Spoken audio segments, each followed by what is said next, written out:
बहुत बड़े पोइट की बहुत मजेदार एक पोयम में हम पढ़ने जा रहे हैं जिनका नाम है William Butler Yeats.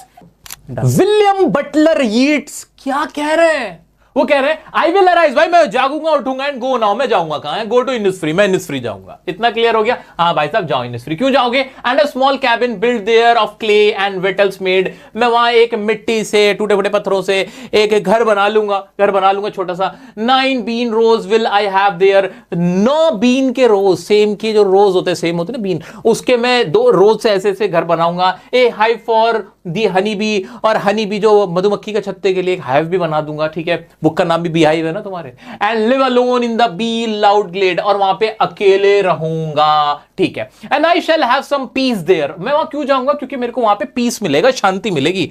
For peace comes dropping slow, dropping from the wheels of the morning to where the cricket sings, और मुझे वो पीस कहां से मिलेगा? जो व्हील्स है, जब सुबह होगी तो वहां पे जो क्रिकेट होगा, झिंगूर जिसे बोलते हैं। तुम लोग सोच रहे हो क्रिकेट का मतलब, भाई क्रिकेट मैं बताना भूल गया था तुम्हें। क्रिकेट मतलब एक तो खेलने वाला गेम होता है क्रिकेट, एक बोलते हैं झिंगूर को, जो कीड़ा होता है झिंगूर। तुम जानते हो ना झिंगूर को?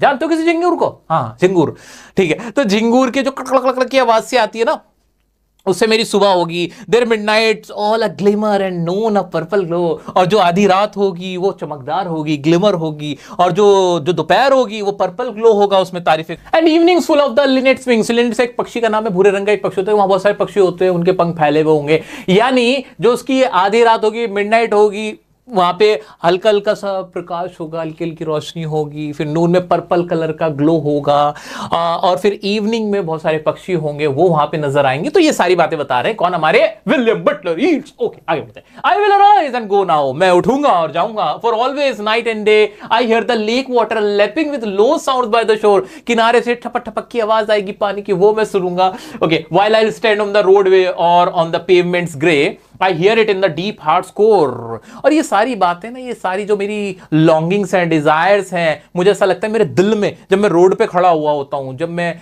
किसी पेवमेंट में होता हूं, तब मेरे को रास्तों में ना मेरे दिल से आवाज निकलती है कि जैसे मेरे इनिस्फ्री मुझे बुला रहा है, मुझे उसकी याद आ रही है, मुझे जाना है, मुझे I want to go back to my boyhood days, मैं अपने बॉयहुड डेज में जाना चाहता हूं। I want to feel that peace in my life because I am tired, I am exhausted, I need some rest man. आ जाते हैं, ठीक है। देखो हो जाता है, निकल जाता है कभी कभी, कोई ऐसी बात नहीं, ठीक है। तो ये सब कौन चाह रहा है? ये चाह रहे हैं हमारे विलियम बटलर यीट्स। और विलियम बटलर यीट्स के साथ साथ मैं भी जाना चाहता हूं। I want go to Innisfree, ऐसी कोई इनिस्फ्री जगह में मेरे को भी जाना है जहां मैं भी पीस मिल सके मुझे, ठीक है। तो दोस्तों ये सारी पूरी पोएम बहुत आसान सी पोएम थी, तुम्हें इसमें कहीं कोई दिक्कत नहीं आएगी। फिर भी मैं तुम्हें इसके कुछ क्वेश्चंस और इसके जो इंपॉर्टेंट क्वेश्चन है वो करा देता हूं। भाई इसका मेन क्वेश्चन ना यही बनता है, what kind of place is Innisfree? Innisfree किस तरह की जगह है, तो और वो पोइट वहां जाके क्या करना चाहता है? तो यहाँ पे सबसे इंपॉर्टेंट लाइन यही है कि वहां जाके क्या करना चाहता है, क्ले और जो वेटल्स का मतलब होता है डंडियां वंडियां जो होती हैं, उनसे वो अपना घर बनाना चाहता है, क्ले और डंडियों से। और उसे वहां क्या चाहिए? 9 बीन रोज चाहिए, और एक हाइव बनाना चाहता है हनी बी के लिए। 3 चीजें मेनली उसको चाहिए, ये तुम्हें याद रखना है। नहीं